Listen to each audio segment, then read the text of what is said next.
इस संदेश का शीर्षक है अगवापन, अगवेपन के 4 C, भाग 3। इसे सुनकर आशीष पाइए।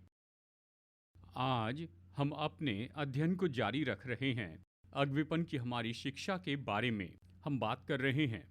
अगवापन और खास करके हम बात कर रहे हैं 4 C जो कि अगवेपन के हैं। तो हम क्या कर रहे हैं, हम अपने लिए एक ढांचा तैयार कर रहे हैं कि ये समझे कि अच्छा अगवापन क्या है या फिर क्या मतलब है, यानी अच्छा अगवा होने का मतलब क्या है और अच्छा अगवापन कैसे दिखता है। और ये सारी बातें हमारे लिए उपयोगी हैं एक तरह से कि हम किसी तरह से अगवेपन में जुड़े हुए हैं, चाहे ये घर में हो या दफ्तर में हो, स्कूल कॉलेज जहाँ पर भी आप हो, आपके पास ये मौका है कि कम से कम खुद की और दूसरे एक व्यक्ति की अगुवाई करें। और इसलिए आप और मैं इन चीज़ों को ले सकते हैं और इसका उपयोग कर सकते हैं अपने जीवन में और उन सारी बातों में जिनमें हम जुड़े हुए हैं। हम इन पहले 2 बातों को देखते हैं या अगुवाई के दृष्टिकोण को। हमने चरित्र के महत्व के बारे में कहा, ये पहला C है, ये तो है कैरेक्टर और ये कितना महत्वपूर्ण है। दूसरी बात हमने चर्चा की है क्षमता पर। पिछले रविवार हमने बात की क्षमता कितनी महत्वपूर्ण है और हमने इनमें से हर एक बात के बारे में बताया। और फिर से सारांश देखें, यहाँ पर कुछ बातों को देखेंगे। चरित्र में हमने यहाँ पर 7 घटकों को देखा है चरित्र के। चलिए जल्दी से बताता हूँ। हमने बात की है ईमानदारी पर, जवाबदेही, समर्पण, साहस, परिश्रम, नम्रता और आदर पर। और फिर क्षमता में हमने देखा उन 7 सामान्य महारत के बारे में देखा जो हमें चाहिए कि क्षमता वाले अगवे हो जाएं। और ये तो सामान्य है, बिल्कुल ऐसे हैं जो सभी उपयोग कर सकते हैं, चाहे आप किसी भी क्षेत्र में जुड़े हो। और हमने इन 7 महारतों के बारे में बताया है। दर्शन वाला होना है, कार्यनीति बनाना, बातचीत, लोगों का कौशल, योजनाएं बनाए अमल में लाना और सीखना। तो ये ऐसी महारत हैं जो हमें होनी चाहिए और हमें इन्हें बढ़ाना है हमारे जीवन में कि हम अच्छी क्षमता वाले अगवे हो जाएं। देखिए, इस सीरीज में हम जो भी कह रहे हैं ये तो ऐसी बात है जो हमें अपने जीवन में बढ़ाते जाना है। तो बस इसे सुनकर ये मत कहिए ठीक है मैं अगवा होने के लायक नहीं हूँ, ये तो इसका उद्देश्य नहीं है। इस पूरी सीरीज का उद्देश्य ये है कि हम प्रोत्साहित कर सकें कि आप एक अच्छे अगवे हो सकते हैं। आप जहाँ भी हैं इन बातों को लीजिए और इन पर काम करें, इन्हें अपने जीवन में बढ़ाते जाएं, तो आप अच्छे अगवे होंगे, चाहे किसी भी क्षेत्र में परमेश्वर ने आपको बुलाया हो। आज हम करुणा के बारे में कहना चाहेंगे। अगवे के लिए तीसरा महत्वपूर्ण घटक ये तो है करुणा। और ये बहुत ही महत्वपूर्ण है, लेकिन साथ ही बहुत ही मुश्किल बात है हम सब के लिए। हमें ये सीखना होगा कि कैसे अगुवाई करें हृदय से और दिमाग से। सीखे कि कैसे अपने हृदय से और दिमाग से अगुवाई करें। कुछ लोग केवल दिमाग से ही अगुवाई करते हैं, जानते हैं, संख्या बढ़ती है तो इसमें जाइए, अगर संख्या न बढ़े तो भूल जाओ। यानी ये बहुत ही व्यवहारिक है।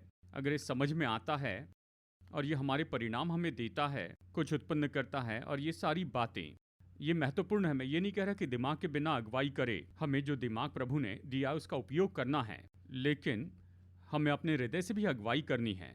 और ऐसा भी समय रहा जब आपको और मुझे एक अगवे के रूप में निर्णय लेना पड़ा है, करुणा में होकर ये लेना पड़ा है। अब देखिए, ये तो आसान नहीं है। अगर कोई ऐसी बात है, देखिए मैं ये कह रहा हूँ, करुणा से भरकर अगुवाई करने का मतलब क्या है या करुणा करना क्या है। अगवे के रूप में हम कह रहे हैं ईमानदारी से लोगों की परवाह करना। आप लोगों की अगुवाई करते हैं, आप उन्हें किसी उद्देश्य की ओर लेकर आते हैं, कोई लक्ष्य या फिर किसी मंजिल की ओर, और इसी के साथ में हम में करुणा या परवाह होनी चाहिए उन लोगों के बारे में। उनकी ज़रूरत और दिलचस्पी की परवाह करनी है। जैसे वो हमारे साथ ये यात्रा कर रहे हैं, वो कैसे महसूस कर रहे हैं और कैसे वो ऑर्गेनाइजेशन के इस पूरे लक्ष्य की ओर काम कर रहे हैं। तो ये करुणामय होना है, ईमानदारी से लोगों की परवाह करनी है और आप उनकी व्यक्तिगत ज़रूरतें और दिलचस्पी को देखते हैं और महसूसीकरण को भी, जैसे हम ये यात्रा करते हैं। अब ये तो आसान नहीं है, ये आसान नहीं है। हम में से बहुत से लोग संघर्ष करते हैं। हम कैसे संतुलन रखें और अपने लक्ष्यों को हासिल करते जाएं, जबकि उसी समय में लोगों की ज़रूरत को पूरा करें। कैसे इन दोनों का संतुलन रखें, क्योंकि अपने लक्ष्यों में समझौता नहीं कर सकते हैं। जानते हैं, एक ऑर्गेनाइजेशन के रूप में आप तो किसी डिपार्टमेंट के हेड हैं या किसी इंस्टीट्यूशन को चलाते हैं, आप इन लक्ष्यों में समझौता नहीं कर सकते। आपको वहां पर जाना है, लक्ष्य हासिल करना है, लेकिन इसी के साथ ही लोगों की परवाह करनी है, इससे असलियत होने में मदद करनी है। इन दोनों का संतुलन कैसे रखें, यह हमेशा आसान नहीं है। कैसे हम संतुलन रखें, करुणा दिखाए और काम भी पूरा करवाए। कैसे जानेंगे कब दिमाग से अगुवाई करनी है और कब हृदय से अगुवाई करनी है, और इन दोनों को कैसे जोड़ें। यह आसान नहीं, और आशा है कि आज हम यहाँ पर कुछ बातें बताएंगे जो शायद हमारी मदद करें। जानते हैं, यहाँ तक कि चर्च की अगुवाई करना, मैं सोचता हूँ कि ये तो और ज़्यादा मुश्किल है, क्योंकि चर्च एक परिवार है, लेकिन साथ ही चर्च तो एक देह है। देह शब्द लैटिन में है कॉर्पोरस, जिससे शब्द मिलता है कॉर्पोरेट। तो आप नहीं जानते हैं, लेकिन जब हम कहते हैं कि हम देह हैं, तो हम कहते हैं हम कॉर्पोरेट हैं।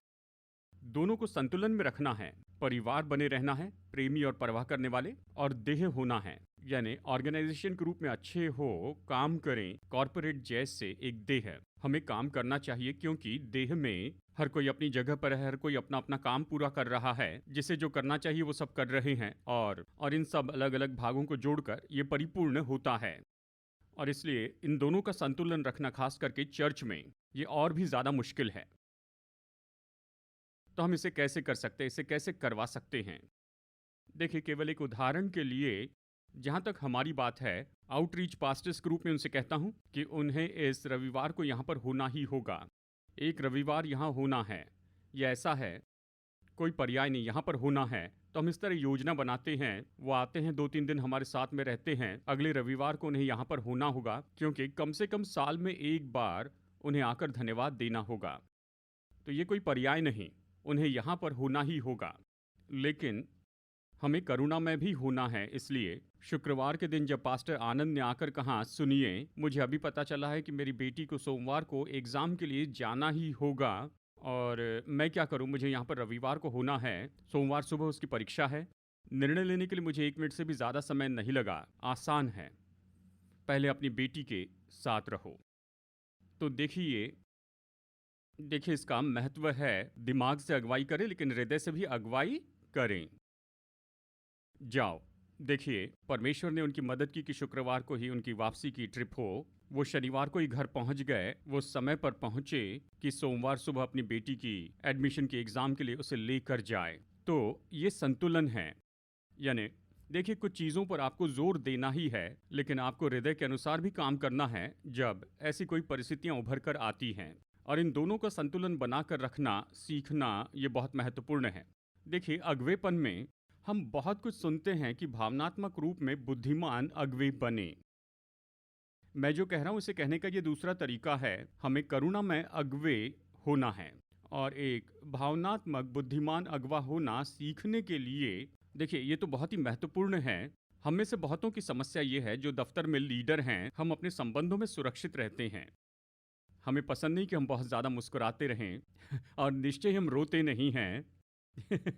ये रोना तो कमज़ोरी का चिन्ह है, इसलिए कोई आंसू नहीं दिखाते हैं। हम भावनात्मक रूप से बहुत ही सुरक्षित रहते हैं, और जब अगवेपन की बात आती है, खास करके दफ्तर में, तो अगवा कभी रोता नहीं है, यानी अगवे की कोई भावनाएं नहीं है, हम इस तरह कह सकते हैं शुरू में ही। लेकिन ये बहुत ही दिलचस्प है जब आप आने वाले ऐसे कुछ अध्ययन को देखते हैं। देखिए, एक किताब है जिसका नाम है इमोशनली, खैर ये मसीह किताब नहीं, जनरल मैनेजमेंट बुक है, द इमोशनली इंटेलिजेंट मैनेजर। लेखक है डेविड करीजो और पीटर साल्वे। और इस किताब में वे बताते हैं, वो एक केस इस तरह से बताते हैं कि दिमाग के जो भावनात्मक केंद्र हैं, ये सच में बहुत महत्वपूर्ण है। ये महत्वपूर्ण भाग है हमारी सोच के, कारण बनाने के, और ये तो अच्छे निर्णय लेने के लिए भी महत्वपूर्ण है। तो हम अपनी भावनाओं को दूर नहीं रखते हैं कि सही निर्णय ले सके। हम सीखते हैं कि कैसे अपनी भावनाओं को इस्तेमाल करें ताकि हम अच्छे निर्णय ले सके। की समस्या हल कर सके, बदलाव को सह सके और सफल हो जाए, अवश्य ये सब तो दफ्तर की जगह की बात है। तो देखिए, अभी ऐसे बहुत से अध्ययन आ रहे हैं, कहते हैं कि देखिए, अच्छा अगवा होने के लिए अपनी भावनाओं को अलग मत कीजिए, उन्हें लेकर आए, अपनी भावनाओं का सही उपयोग करना सीख ले, इसे अपने निर्णय लेने की क्रिया का भाग बनाएं। मतलब ये सीखे कि अपने दिमाग और अपने हृदय को किस तरह से उपयोग करें, जैसे आप लोगों की अगुवाई करते हैं। क्या अब तक आप समझ गए हैं? आप घर वापस जाना चाहते हैं? पास्टर, ये काफी हो गया। तो ठीक है। क्यों करुणा के साथ में अगुवाई करना महत्वपूर्ण है? इसके 3 सरल कारण हैं। नंबर 1, क्योंकि ये लोगों के साथ मजबूत संबंध निर्माण करता है। तो जब आप एक करुणामय अगुवे होते हैं, इसका प्रत्युत्तर का परिणाम होता है जब लोग आपके अगवेपन को देखते जाते हैं, इसके बदले में वो भी करुणामय हो जाएंगे। मतलब आप एक ऐसी परंपरा बना रहे हैं जहां अगवापन केवल दिमाग से नहीं है, ये हृदय से भी है, और आपके आसपास के लोग भी करुणामय हो जाएंगे और आप एक परंपरा निर्माण करेंगे जहां पर लोगों का संबंध महत्वपूर्ण होगा। लोग इसका मूल्य जानने लगे, एक दूसरे की परवाह करना, एक दूसरे की सहायता करना और एक दूसरे के लिए वहां रहना, और फिर लोगों को आपके ऑर्गेनाइजेशन में परवाह की गई महसूस होगा। ये सहभागिता की परंपरा निर्माण करता है। जब अगुआ करुणामय होता है और जब लोग एक दूसरे के साथ करुणा में होकर काम करते हैं, तो ये एक दूसरे के साथ में स्पर्धा करना नहीं रहता है, लेकिन इसमें उनके बीच में सहभागिता होती है, क्योंकि वो करुणा में है। वो कहते हैं उस व्यक्ति को मदद चाहिए, मदद मांगने पर वो मदद करते हैं। देखिए, किसी तरह से कुछ दफ्तरों में ये तो पाप है कि कहें मुझे पता नहीं, या सवाल पूछना पाप है। ओ, तुम्हें पता नहीं? तो क्या होता है, कोई सवाल नहीं पूछता है और कोई जानकारी नहीं बताता है। और ये तो भयानक परंपरा है, ये तो भयानक वातावरण है कि इसमें काम करते जाएं, क्योंकि वो दिखावा कर रहे हैं कि उनके कोई सवाल नहीं है और लोग जवाब लेकर नहीं आते हैं। ये खुद को हराने वाला वातावरण है। क्या आप समझ रहे हैं? लेकिन ऐसी परंपरा जहां पर ये कहना ठीक है कि हाँ, मुझे जवाब पता नहीं, क्या तुम्हें जवाब पता है, इसमें मेरी मदद करोगे, इसे हल करने में मदद करोगे या इसे समझने में मदद करोगे? इस तरह का वातावरण तो सेहतमंद वातावरण होता है, क्योंकि लोग सहयोग देते हैं, वो सवाल पूछते हैं, मुफ्त में जानकारी देते हैं, वो यहाँ सहायता करने के लिए है। हम सब एक साथ इसमें हैं, हम एक दूसरे के लिए करुणामय हैं और हम एक साथ ये सब उठा रहे हैं। क्या आप सुन रहे हैं? इसलिए करुणामय अगवापन जरूरी है, क्योंकि जब अगवा करुणामय होता है, लोग उसका अनुकरण करेंगे, उसके अनुसार चलेंगे, और ये ऐसी परंपरा उत्पन्न करता है कि सहभागिता लाए। लोग ये कहने से डरेंगे नहीं, मुझे पता नहीं, आप मदद कीजिए। तीसरी बात, करुणामय अगवे सामान्य रूप में वो अपनी योग्यता व्यक्त करते हैं, उसे दिखाते हैं। क्योंकि जब अगवा करुणामय होता है तो लोग महसूस करते हैं कि यह अगवा असुरक्षित नहीं है, और असुरक्षित अगवा अपनी असुरक्षितता को ढांकता है, बहुत कठोर और क्रूर होता है, यानी मैंने जो कहा उसे करना ही होगा। जबकि सुरक्षित अगवा कहता है ठीक है, तुम्हें ज़्यादा समय चाहिए, ले लो, तुम ये करना चाहते हो, ठीक है। वो करुणामय होते हुए दूसरे की महसूसीकरण और दिलचस्पी को जानते हैं जिनकी वो अगवाई करते हैं। तो ये 3 कारण हैं, और निश्चय ही इनसे तो ज़्यादा ही होंगे जो कि अगवेपन में, यानी करुणा में होना बहुत महत्वपूर्ण है। स्वयं प्रभु यीशु मसीह ने, उसने हमें यह आदर्श दिया है करुणा में अगवे होने का। देखिए, सुसमाचार के लेखक हमें बार बार बताते हैं कि उसने उन पर तरस खाया और उसने लोगों को सिखाया। उसने उन पर तरस खाया और लोगों की सेवा की, चंगाई दी, चमत्कार किया। तो उसने जो किया, उसने ये तो करुणा से ही किया था। अब हम करुणा को कैसे प्रकट कर सकते हैं, खास करके अगवेपन के संदर्भ में देखा जाए तो? खैर, मैं इन बातों को केवल बताऊंगा, इसका विवरण तो नहीं दूंगा, लेकिन चलिए जल्दी से अगवेपन में हम करुणा को कैसे प्रकट कर सकते हैं। सबसे पहले हमें लोगों की ज़रूरतों को पहचानना होगा। तो लोगों को लोगों के रूप में देखिए, मशीन के रूप में नहीं। लोगों को ऐसे देखें जैसे ये व्यक्ति आ रहा है, वो उनकी महारत के लिए काम पर रखे गए हैं। सच्चाई ये है कि वो महसूसीकरण और भावनाओं के साथ आते हैं, तो उनकी महारतें तो जुड़ी हुई हैं ये भावनाओं की न बताई गई बातों के साथ। महसूसीकरण, ज़रूरतें, दिलचस्पी। और देखिए, वो अच्छी तरह से काम कर सके, इसके लिए दूसरी बातें ज़रूरी होती हैं। तो आप लोगों को मशीन के रूप में मत देखिए, आप लोगों को देखिए लोगों के रूप में। वो अपने जीवन में किन बातों से जाते हैं उसे आप पहचानें, और इसलिए उस संदर्भ में आप मदद करते हैं, सहायता करते हैं, प्रोत्साहित करने की कोशिश करते हैं। दूसरा है नम्र हो जाएं। हमें सत्य बताना है, लेकिन प्रेम में सत्य बताना है, इसके बारे में हम और भी ज़्यादा देखेंगे। हमें अपने अगवेपन में मजबूत रहना है, लेकिन नम्रता से उसे दिखाना है। मेरी हाँ मतलब हाँ और नहीं मतलब नहीं, लेकिन मुझे जितना हो सके उतनी नम्रता से इसे कहना है। तो मैं मजबूत हूँ लेकिन नम्र हूँ। और यही वो महारत है जो हमें चाहिए कि करुणा प्रकट करें। दयालु होना मतलब जिन लोगों की अगुवाई कर रहा हूं उनके लिए मैं क्या कर सकता हूं, वो सेवा कर रहे हैं, क्या मैं कुछ अच्छा कर सकता हूं। कई बार ये छोटी बात होती है जिससे वो जानते हैं कि हम परवाह करते हैं। उदाहरण के लिए कह रहा हूँ, मैं ये नहीं कह रहा कि हम सबको करना है, इसके लिए ये व्यवहारिक उदाहरण जानते हैं। हमारे सारे वॉलंटियर्स, सुबह वर्शिप टीम जल्दी आती है, ये वॉलंटियर्स यहाँ पर आते हैं, कुछ तो सुबह 6 बजे या 6:30 बजे आते हैं, 7, 8, 8:30 तक वर्शिप टीम जल्दी आती है, तो उन्हें ब्रेकफास्ट देते हैं। अब कोई कहेगा कि चर्च का पैसा कुछ लोगों को ब्रेकफास्ट के लिए कैसे खर्च कर सकते हैं। सुनिए, वो सुबह 8:30 बजे यहाँ पर आए जबकि आप सो रहे थे। वो यहाँ पर प्रैक्टिस कर रहे थे। तो ये छोटी बात है, शायद एक व्यक्ति के लिए 50 रुपए के आसपास ब्रेकफास्ट है, ये ठीक है। चर्च का पैसा उपयोग करते हैं, अवश्य इसके लिए चर्च का पैसा उपयोग करते, पर ये छोटी बात है। ये दया का काम है जो कहता है आप मूल्यवान हैं, आप जो बलिदान कर रहे हैं उसकी हम सराहना करते हैं कि यहाँ पर आप जल्दी आए हैं। जानते हैं बहुत से सेटअप यहाँ पर करने पड़ते हैं और वर्शिप टीम को प्रैक्टिस करनी पड़ती है। इस तरह की छोटी बातें, यानी हम दया दिखाते हैं और कहते हैं मुझे आपकी ज़रूरत की परवाह है। अवश्य हम सबसे कह सकते हैं घर से अपना ब्रेकफास्ट खाकर आना, इसका मतलब उन्हें और जल्दी उठना होगा, सब तैयार करना होगा। लेकिन अगर हम उन्हें थोड़ी सी चीज़ दे, सुनिए, ये तो बस छोटा दया का काम है, पर ये करुणा दिखाता है। कुछ लोग सोच रहे हैं अब मुझे वर्शिप टीम में जुड़ना चाहिए। नहीं। आपका स्वागत है। उदारता जानते हैं, यानी लोगों के जीवन में देते जाएं। जानते हैं केवल धन के क्षेत्र में ही नहीं, पर दूसरे तरीकों से भी। जानते हैं लोगों के लिए उदार हो। उन्हें ये जानना चाहिए कि आप उनकी परवाह करते हैं। अपनी परवाह को उन्हें प्रकट करने के लिए अच्छा तरीका है कि आप उदार हो, क्षमा करने वाले हो। इसका मतलब उन्होंने अपनी यात्रा के शुरू के स्तर में गलतियां की होगी, पर सही करने के बाद उन गलतियों को बार बार याद मत कीजिए। क्या तुम्हें याद है 5 साल पहले तुम्हें ये लाइन ऑफ कोड लिखना नहीं आता था? किसे परवाह है, वो उससे पार निकल चुके हैं। आप भी अगवे के रूप में उसे छोड़ दीजिए। उनकी शुरुआत उन्हें याद मत दिलाइए। हर एक की शुरुआत होती है, हर कोई सीखने की मोड़ से और सीखने के मार्ग से होकर गया है। वो अब वहां पर नहीं है, वो इससे पार कर चुके हैं। ये तो भयानक बात है कि उन्हें सीखने की क्रिया याद दिलाएं कि उन्होंने सीखते समय कौन सी गलतियां की हुई थी।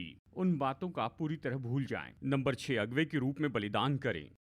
जहां आप सेवा करते हैं उनकी ओर से कोई प्रतिफल पाने की आशा के बिना। जानते हैं आप उनकी सेवा करते हैं क्योंकि आप चाहते हैं कि वो आशीष पाए। आपका प्रतिफल परमेश्वर से आएगा, तो आप उनसे किसी तरह की अपेक्षा किए बिना सेवा करते हैं। ये करुणा प्रकट करने का महान तरीका है। और फिर अंत में हमेशा सारी बातों का अंत आशा के साथ करें, मतलब हर व्यक्ति में भलाई देखें। कई बार ये बातें मुश्किल होती हैं, हम इस बात पर चर्चा करेंगे। आपको कुछ लोगों को जाने देना होगा, या उन्हें जो प्रमोशन चाहिए आप उन्हें नहीं दे पा रहे हैं, जो भी हो, लेकिन हमेशा आशा से अंत करें। आप कुछ हैं और आप कुछ हासिल कर सकते हैं। शायद ये इस पोजीशन पर या इस ऑर्गेनाइजेशन में ना हो, लेकिन कहीं ना कहीं कुछ तो भी है जिन्हें तुम हासिल कर सकते हो। आशा के साथ अंत करें, ये करुणा को प्रकट करने वाला है। क्या आप समझ रहे हैं? तो ये ऐसे कुछ सरल तरीके हैं जहां अगवे के रूप में हम जिनकी सेवा करते हैं उनके लिए करुणा दिखा सकते हैं। अब देखिए करुणा नहीं करने वाला अगवा कैसे दिखता है। इसके विपरीत में करुणा न रखने वाला अगवा सबसे पहले वो अपने आप को सबके ऊपर रखता है। वो अपने सबसे अच्छे दोस्त पर बंदूक उठाने से नहीं डरेगा ताकि वो खुद के स्वार्थी एजेंडा को प्राप्त कर ले। वो तो करुणा न करने वाला अगवा है। और दुख की बात है, दुर्भाग्यवश हम ऐसे उदाहरण देखते हैं और ये तो अच्छी बात नहीं है। करुणा न रखने वाला अगवा तो चोट पहुंचाता है, वो अपने शब्दों में बहुत कठोर होते हैं। शायद वो निर्णय लेने वाले हो। आप निर्णय ले सकते हैं इस क्रिया में अगर आप दूसरे को चोट पहुंचाते हैं जिसके लिए दाम चुकाना पड़ता है। अगर आप चोट पहुंचाते जाते हैं तो ये करुणा को प्रकट करने की बात नहीं है। तो जब हम निर्णय के बारे में कहते हैं तो कार्यनीति के अनुसार करें, इसे सही तरीके से करते जाएं। पर जिसमें करुणा नहीं वो अगवा इसकी परवाह नहीं करता है जब तक कि वो अपने लक्ष्य को हासिल करते हैं। करुणा न करने वाला अगवा तो किसी बात की परवाह नहीं करता है उन लोगों की जो इस लक्ष्य को हासिल करने में मदद कर रहे हैं। याद रखिए उनके बिना आप ये हासिल नहीं कर सकते। तो जैसे हम संदेश के अंत में आ रहे हैं, हम अगवेपन में करुणा में कैसे काम कर सकते हैं या हम कुछ व्यवहारिक काम कैसे कर सकते हैं जानते हैं, यानी इसे कैसे कर सकते हैं। इन बातों ने मेरी मदद की। सबसे पहले देखिए अनुग्रह और सत्य है और हमें इन दोनों का संतुलन रखना सीखना है। देखिए अनुग्रह है और सत्य है। यीशु मसीह के व्यक्तित्व में सुसमाचार का लेखक यूहन्ना 1:17 में कहता है, व्यवस्था तो मूसा के द्वारा दी गई परंतु अनुग्रह सच्चाई यीशु मसीह के द्वारा पहुंची। अनुग्रह सच्चाई, तो यीशु अनुग्रह सच्चाई देने के लिए आए। हम उसके आदर्श का अनुकरण कर रहे हैं। अनुग्रह और सत्य, अगवे के रूप में मुझे इसे संतुलित रखना है। देखिए सत्य है और अनुग्रह भी है।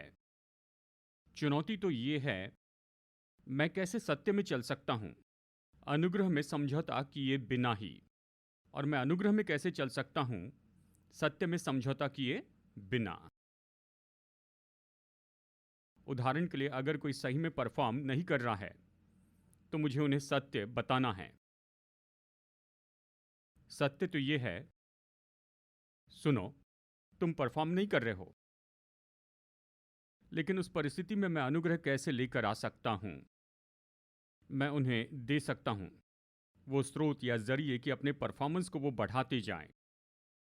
तो ये अनुग्रह है। मैं उन्हें सत्य बता रहा हूं। अगर मैं कहूं ओ तुम्हारा परफॉर्मेंस अच्छा है तो मैं झूठ बोल रहा हूं। मैं उनकी मदद नहीं कर रहा, ऑर्गेनाइजेशन की मदद नहीं कर रहा, तो मैं अच्छा अगवान नहीं हूं। तो मुझे सत्य बताना है, आपके परफॉर्मेंस को बेहतर होना है, पर इसे अनुग्रह से करना है। इन तरीकों से तुम बेहतर हो सकते हो। क्या आप सुन रहे हैं? देखिए सत्य है और अनुग्रह है। और देखिए इन दोनों को एक साथ में जोड़ना ये बहुत ही महत्वपूर्ण है। मुझे याद है, मैं आपको कुछ उदाहरण दे रहा हूँ, हमारे पास में समय हम बहुत कुछ बता सकते हैं। देखिए सन 2019 में यानी साल के बीच में हमारी एक मीटिंग थी, एडवाइजरी मीटिंग थी, और हमने निर्णय लिया कि हम अपने गॉड टीवी के प्रोग्राम्स को रोक देंगे। तो हम गॉड टीवी पर थे सन 2012 से, और फिर 2019 में हमने कहा, यानी पूरी शिफ्ट हुई यहाँ पर, यानी ये तो डिजिटल कंजम्पशन के मामले में थी, यानी ये बदलाव आया सोशल मीडिया की ओर। लोग ऑन डिमांड इस कंटेंट को देख रहे थे, यानी यूट्यूब और दूसरे मंच के द्वारा। और टेलीविज़न तो अब बड़ी बात नहीं रही, वो तो अभी भी है, वो ख़त्म नहीं हुआ। अब जो कंजम्पशन है वो ज़्यादा इन प्लेटफॉर्म्स पर जा रहे हैं। तो अब इसके बजाय कि हम इतना पैसा निवेश करें, हर महीने इतना पैसा चुकाना पड़ता था कि गॉड टीवी पर हम आए तो उसे बंद करते हैं और उन्हीं स्रोतों को देते चले जाएं, यानी यूट्यूब और दूसरे ज़रिए से। तो देखिए हमने उस मीटिंग में ये निर्णय लिया। अब मुझे ये बताना था हमारे स्टाफ को, और वो 2 लोग थे जो मुख्य रूप में काम करते थे गॉड टीवी प्रोडक्शन के लिए, और वो अच्छे लोग थे, उनमें कुछ गलत नहीं था। लेकिन ऑर्गेनाइजेशन के रूप में हमने एक निर्णय लिया है कि गॉड टीवी पर आना बंद करें, और इसलिए मुझे निर्णय लेना पड़ा। मैंने उन्हें बुलाया, जानता था ये आसान नहीं होगा। वो अच्छे लोग थे, कई साल से हमारे साथ काम कर रहे थे। तो मैंने उन्हें बुलाया और कहा कि देखो हमने ये निर्णय लिया है और इसलिए हमें आप दोनों को निकालना होगा, क्योंकि उनके लिए कुछ भी नहीं था। मैंने ये भी सोचा कि क्या इन्हें दूसरे काम पर रख सकते हैं जहां हम उन्हें व्यस्त रख सके हफ्ते में 40 घंटे तक, और फिर उस समय ऐसा कुछ नहीं था। तो हमें निर्णय लेना पड़ा। लेकिन फिर मैंने ये भी सोचा मैं इसे अनुग्रह के साथ कैसे करूं। और जहां तक कि हमारे एचआर की गाइडलाइंस है, हमें एक तो उन्हें 1 महीने की नोटिस देनी होगी। मैंने कहा 1 महीने की नोटिस देने के बजाय हम उन्हें 3 महीने की नोटिस देते हैं, और फिर मैं निश्चित करूंगा कि उस साल का बोनस उन्हें मिल जाए। तो केवल इतना ही नहीं, और कहीं नौकरी मिलने में मैं उनकी मदद करूंगा। जब मैंने उन्हें भीतर बुलाया और कहा कि देखो, ये बुरी खबर है आप दोनों के लिए। हम गॉड टीवी पर जाना बंद कर रहे हैं, इसका मतलब हमारे पास आपके लिए कोई नौकरी नहीं है, लेकिन हम आपको 3 महीने देंगे 1 महीने के बजाय, और हम निश्चित करेंगे कि इस साल का बोनस आपको मिले। प्लस मैं व्यक्तिगत रीति से जुड़ूंगा कि आपको कहीं और नौकरी मिलने में मदद करूं। मैं अपने सारे कॉन्टैक्ट्स तक पहुंचूंगा, आप मुझे अपना रेज्यूमे देना, मैं अपने सब लोगों तक पहुंचूंगा और तुम्हें नौकरी मिलने के लिए तुम्हारी मदद करूंगा बाहर में। तो यहाँ पर सत्य है, मतलब हम ऑर्गेनाइजेशन के रूप में निर्णय ले रहे हैं, पर इसमें अनुग्रह है। मतलब मैं ये जो व्यवहार इसे बहुत ही आसान बनाना चाहता हूँ। क्या आप सुन रहे हैं? ठीक है, तो इस तरह की सरल बातें ये मदद करते हैं कि हम सत्य और अनुग्रह का संतुलन रखें। दूसरी बात, हमें प्रेम से सत्य बोलना है। तो देखिए, अगवे के रूप में हमें ज़रूरी होता है, जानते हैं, देखिए तथ्य हैं, हम उनका इनकार नहीं कर सकते, ऐसी संख्याएं हैं और दूसरी बातें हैं, तो हमें उसे मानना है, सत्य बोलना है। इफिसियों 4:15 कहता है कि तुम सत्य बोलो, पर इसे प्रेम में करें। जितना संभव हो सके उतना प्रेम में करें। जानते हैं, जिस बारे में बोलना चाहिए उस पर बोलें, पर इसे प्रेम से करें। देखिए, ये प्रेम ये कैसे काम करता है, बाइबल हमें सिखाती है। 1 कुरिन्थियों 13 में प्रेम क्या करता है? प्रेम उभारता है, प्रेम बल देता है, प्रेम आशा देता है। ठीक है, तो आप सत्य बोल रहे हैं, लेकिन आप इसे हमेशा प्रेम में करते हैं कि दूसरे व्यक्ति को उभारे और दूसरे व्यक्ति को बल देते जाएं। तो हमें ढोंगी नहीं होना है, हमें ये नहीं कहना है ओ सब कुछ ठीक है, जबकि सब कुछ ठीक नहीं है। लेकिन ये कहना सीखना है कि ये ठीक नहीं है, एक सकारात्मक रूप में। यहीं पर तो करुणा आती है और इसके लिए महारत लगती है। क्या आप समझ रहे हैं? और इसलिए अगवे के रूप में हमें सत्य बोलना है, लेकिन हमें इसे प्रेम में बोलना है और हमें बुद्धि में चलना है। शुरू में बताओ, इन दोनों का संतुलन बनाए रखने के लिए बुद्धि की जरूरत है कि दिमाग से अगुवाई करे, हृदय से अगुवाई करे, यानी बुद्धि में चले। याकूब अध्याय 2:13 में कहता है, जिसने दया नहीं की उसका न्याय बिना दया के होगा। दया न्याय पर जयवंत होती है। इसका मतलब, यदि मैं दया न दिखाऊं तो मुझे भी दया नहीं मिलेगी, लेकिन मुझे कुछ अपने मन में रखना है कि दया न्याय पर जयवंत होती है, क्योंकि जब न्याय होता है तो दया उस पर जयवंत होती है। दया न्याय के कामों पर जयवंत हो सकती है, क्योंकि दया न्याय पर जयवंत होती है। तो हमें इसे याद रखना होगा। ऐसा भी समय होता है जब आपको किसी परिस्थिति का न्याय करना पड़ता है। बाइबल हमें सिखाती है कि हमें धार्मिकता से न्याय करना है, तो आपको धार्मिकता से न्याय करना है। लेकिन जब आप न्याय करते हैं तो देखिए उस सूत्र में आप दया को कैसे ला सकते हैं, क्योंकि जो न्याय करता उससे बढ़कर दया करेगी। क्योंकि देखिए, अगर आप केवल न्याय करेंगे तो ये शायद उस व्यक्ति को नाश कर देगी। लेकिन यदि देखिए, कई बार आपको न्याय करना पड़ता है, जो सही है जो जायज़ है उसे करना पड़ता है, तो जो न्याय है उसे आप कीजिए, लेकिन इस सूत्र में आप दया को रखिए। और दया न्याय पर जयवंत होती है। तो इसके बारे में सोचिए। तो एक अगवे के रूप में आपको सही और जायज़ काम करना है, लेकिन देखिए कैसे इसमें दया रख सकते हैं, कैसे दया दिखा सकते हैं ऐसे व्यक्ति पर जो कि न्याय लेने के लिए वहाँ उसे लेने के लिए खड़ा है। और इस सूत्र में कैसे दया काम कर सकती है।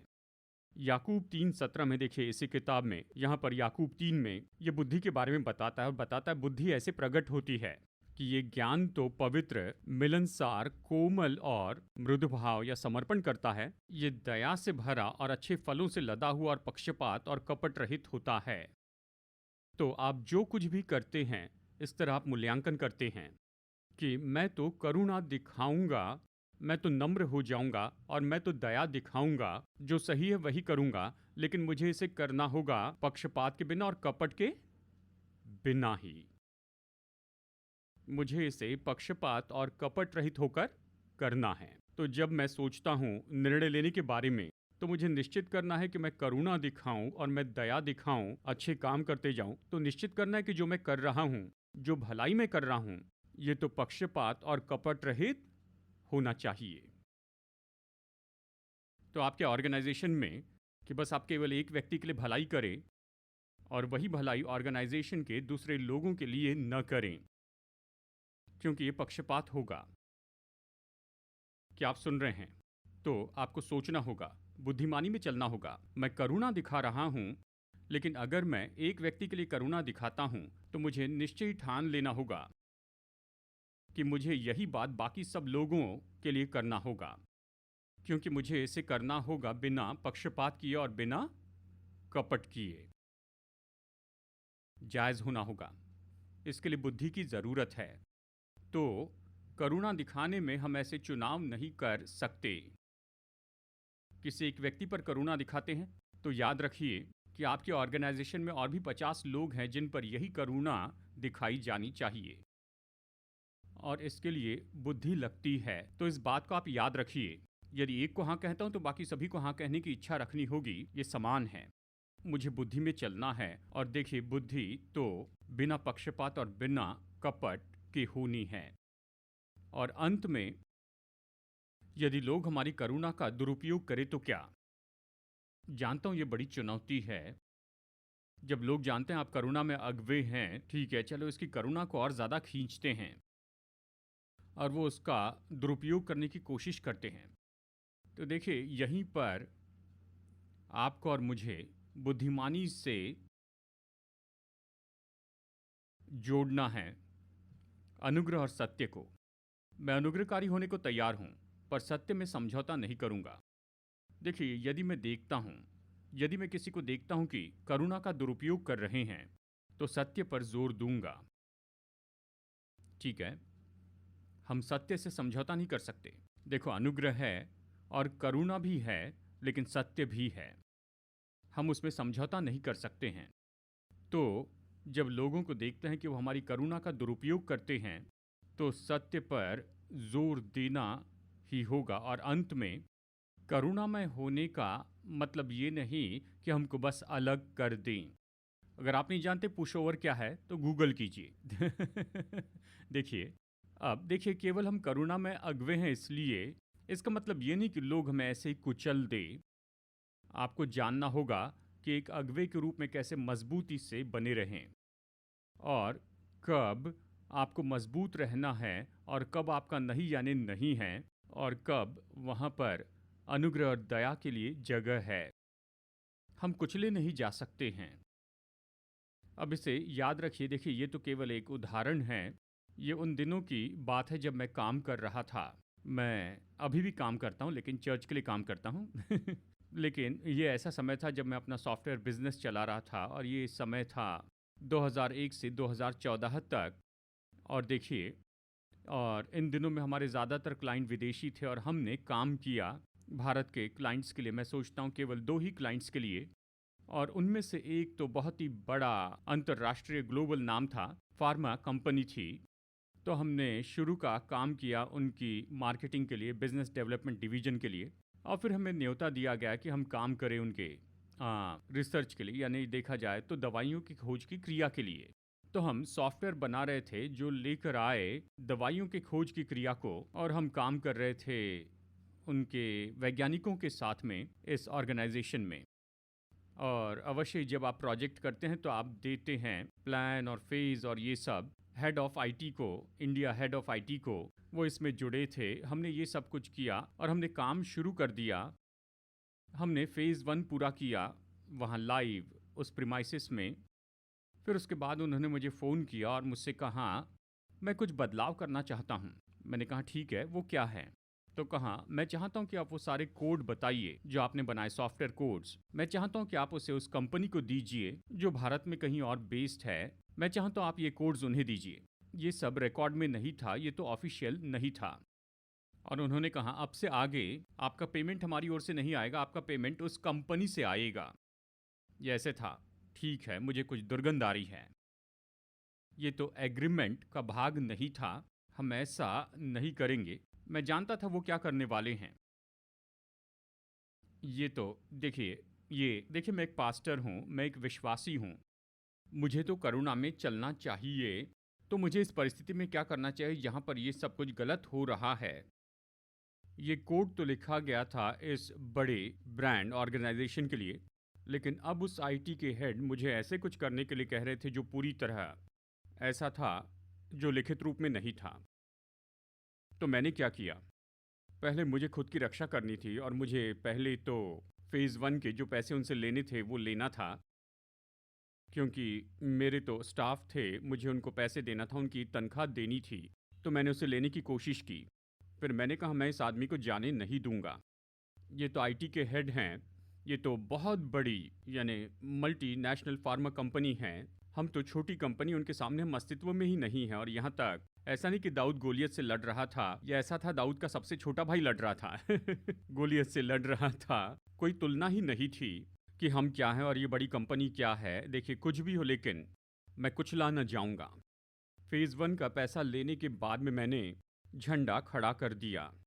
मैंने ईमेल किया उन सारे रिसर्च के लोगों को जिनके साथ हम काम कर रहे थे। मैंने कहा देखिए ये सब हो रहा है, यही तो हो रहा है। जो काम हम कर रहे हैं ये तो अनजानी थर्ड पार्टी कंपनी को जा रहा है, उस कंपनी के जरिए पैसे लिए जाएंगे। मैं चाहता हूं कि आप जान लीजिए कि आपकी कंपनी में क्या हो रहा है। मैं जानता था ये जोखिम भरा है, मैं जानता था इसका अर्थ है कि प्रोजेक्ट खत्म हो जाएगा। मुझे पता नहीं था इसका परिणाम क्या होगा, लेकिन मैंने झंडा खड़ा किया। इस केस में मैं ऐसे ही कुचला नहीं जाऊंगा। मैं एक मसीह हूँ, विश्वासी हूँ, पर अपनी ज़मीन पर खड़े रहूंगा। जब मैं आईटी हेड के ऑफिस में अगली बार गया, जानते उन्होंने क्या कहा? इस जगह पर केवल हम दोनों में से एक के लिए जगह है और आप यहाँ पर रहेंगे, मैं जा रहा हूँ। तो उन्हें नौकरी से निकाला गया। पूरा आईटी डिपार्टमेंट मुझसे डरने लग गया। उन्होंने कहा कि ये आदमी तो बहुत गंभीर है, लेकिन मैं यही बात बताना चाहता हूँ, बस इसलिए कि आप करुणा में हैं इसका मतलब ये नहीं कि आपको कुचल दिया जाए।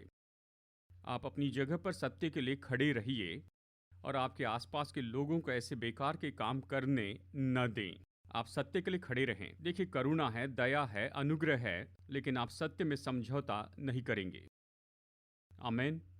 तो देखिए करुणा का ये तीसरा दृष्टिकोण, मतलब मजबूत अगुवे का तीसरा दृष्टिकोण करुणा है। तो चलिए जल्दी से सारांश देखते हैं। हम करुणा कैसे प्रकट करते हैं? हमें लोगों को पहचानना है, उनकी ज़रूरतें पूरी करनी, हमें नम्रता में रहना है, दयालु होना है, उदार होना है, क्षमा करने वाले हो, बलिदान दे और हमेशा आशा में जिए। इस अगवेपन का चौथा भाग करिश्मा है, जिस पर हम अगले रविवार या बाद में चर्चा करेंगे। और कैसे ये पहले तीन जो हमने बताए हैं, चरित्र, श्रमता और करुणा, सच में आपके करिश्मा को जन्म देते हैं। और करिश्मा तो वह है जो आप लोगों पर प्रभाव डालते हैं, और ये भी अगवेपन का बहुत महत्वपूर्ण भाग है। आमेन। तो कुछ समय में हम प्रार्थना करेंगे। हम कुछ समय यहाँ प्रार्थना करेंगे, और हमारी प्रार्थना यही है कि हम में से हर एक अच्छे अगवे होना सीखे और अच्छे से अगुवाई करें जहाँ भी परमेश्वर ने हमें रखा है, और जो कुछ भी हम करते हैं उसमें कि हम अच्छे अगवे बने, मजबूत अगवे बने। हम ऐसे अगवे बने जिनमें है चरित्र, श्रमता, लेकिन साथ में जानते हैं कि करुणा में कैसे चले। आमेन। हम कुछ समय प्रार्थना करेंगे, और मैं जानता हूँ मैंने अगवेपन के बारे में कहा, लेकिन मैं ये भी जानता हूँ कि हर रविवार लोग इस जगह पर आते हैं व्यक्तिगत ज़रूरतों के साथ। वो चुनौतियों का सामना करते हैं, समस्या और जीवन की असली परिस्थितियाँ और मुश्किलें, ये सब लोग आते हैं जिन्हें चंगाई चाहिए, छुटकारा चाहिए, चाहते हैं कि प्रभु बदलाव लेकर आए और वो अपने जीवन की कुछ परिस्थितियों से बाहर आए। मैं इसके बारे में जानता हूँ। सभा खत्म करने के पहले हम इन बातों के लिए प्रार्थना करना चाहते हैं। हम ऐसे प्रभु पर विश्वास करते हैं जो प्रार्थना सुनते हैं और उनका उत्तर देते हैं। मैं जानता हूँ अगवेपन के बारे में बताया, लेकिन अब हम ऐसे समय में आ रहे हैं कि प्रभु पर विश्वास करें कि वो आपकी व्यक्तिगत सेवकाई करें। आपकी जो भी ज़रूरतें हों, स्वर्ग के परमेश्वर आपको नाम से जानते हैं। स्वर्ग के परमेश्वर आपके सिर पर के हर एक बाल को जानते हैं। स्वर्ग के परमेश्वर हर एक ज़रूरत जानते हैं। आपके जीवन की हर ज़रूरत जानते हैं। हम सरल प्रार्थना करेंगे कि परमेश्वर आपकी ज़रूरत पूरी करे। 2 रविवार पहले हमें एक गवाही आई है कि आराधना के बाद में उस रविवार को मैं यहाँ पर आया और बस मैंने कहा था, सटीक शब्द तो पता नहीं, लेकिन कुछ ऐसे मैंने कहा, परमेश्वर ने हमसे इतना प्रेम रखा कि उसने दिया और वो आपके जीवन में देंगे। और यहाँ पर कोई था जो आर्थिक ज़रूरत के साथ आए थे, उन्हें कुछ पैसों की ज़रूरत थी। उन्होंने प्रार्थना की और उस वचन को ले लिया। उसी दिन में अनअपेक्षित स्रोत से परमेश्वर ने उनकी ज़रूरत पूरी की। आमीन। सरल वचन था। परमेश्वर ने हमसे इतना प्रेम रखा कि उसने दिया। उन्होंने ये विश्वास किया, प्रभु ने उनकी ज़रूरत पूरी की। वही परमेश्वर आज सुबह यहाँ पर हैं। वो आपकी ज़रूरत जानते हैं कि आपके जीवन में क्या हो रहा है।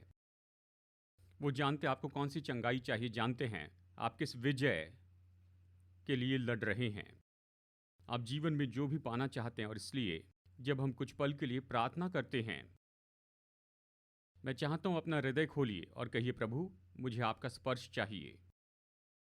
वही पवित्र आत्मा जो सृष्टि पर मंडरा रहा था, आदि में वो मंडरा रहा था, वैसे ही अभी आपके जीवन पर मंडरा रहा है।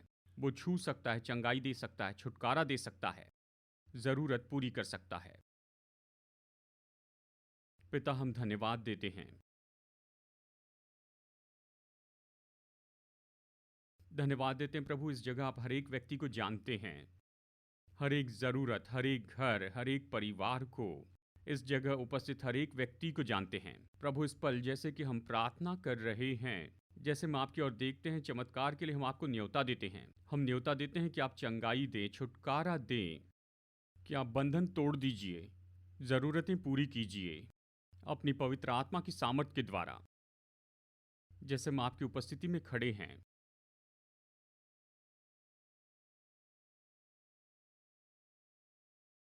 धन्यवाद प्रभु परमेश्वर, धन्यवाद प्रभु यीशु। अभी अपनी ज़रूरतें प्रभु के सामने उठाएं। अगर आपको शरीर में चंगाई चाहिए, आप अपने हाथ को वहाँ पर रखिए जहाँ आप चाहते हैं कि प्रभु आपको छू ले।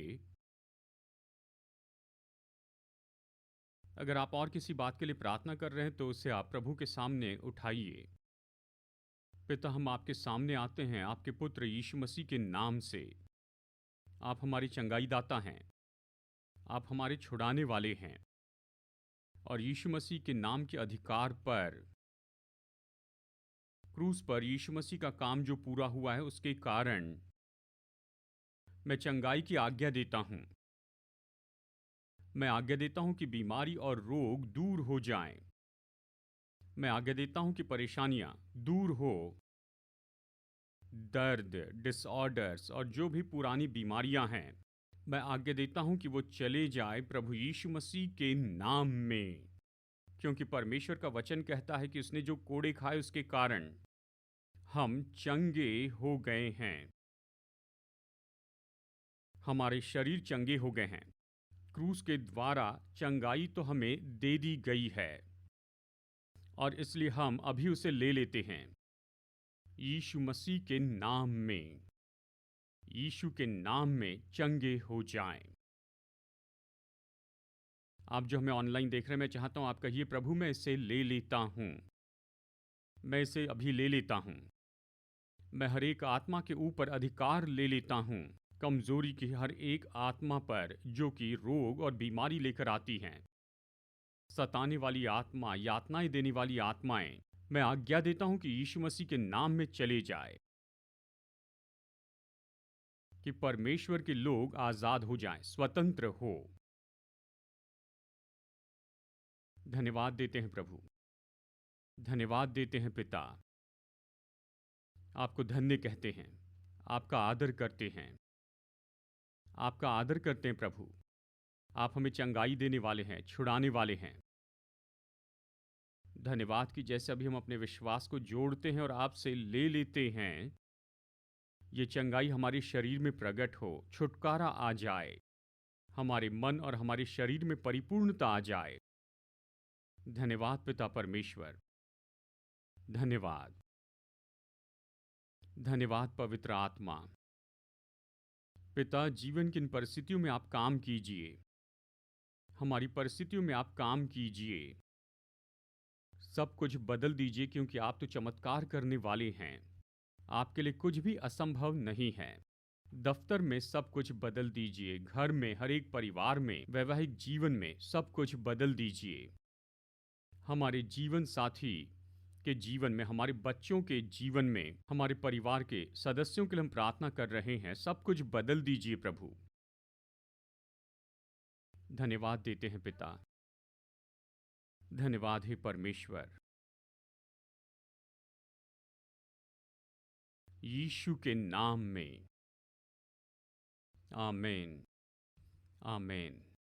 हमारे प्रभु यीशु मसीह का अनुग्रह और हमारे स्वर्गीय पिता परमेश्वर का प्रेम और उसकी पवित्र आत्मा की मधुर संगति हम में से हर एक के साथ हमेशा होती रहे, यीशु के नाम में आमीन।